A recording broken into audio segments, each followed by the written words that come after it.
Hey guys, in this video, I will show you how you can fix Epic Games Launcher not opening or launching. So without further ado, let's get started.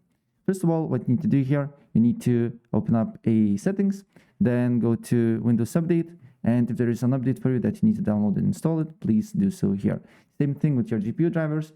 Depending on what you're using, I'm using NVIDIA, so there is an NVIDIA app. I can simply go to drivers and install latest drivers on my GPU. So do that and look if the problem persists after that. Next thing, what you can do here, you just need to write run on search, or simply press Windows and A key, and then you just need to write % local app data %. Then on the file folder, you just need to look for Epic Games launcher. Press saved, and then here should be webcache 4430 folder, and delete it. If you cannot delete this folder, this means Epic Games is running on your computer. So just open up Task Manager, then look for Epic Games under the processes, and end all the tasks related to Epic Games.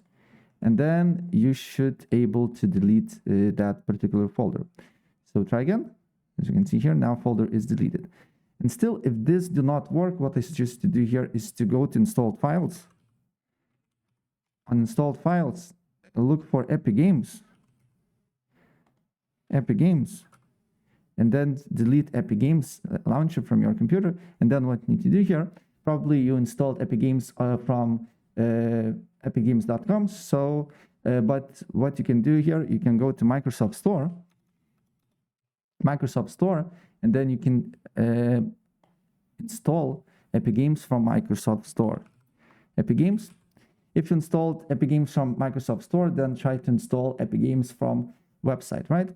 And then look if the problem persists or not, but it should fix your problem. Yeah, that's it.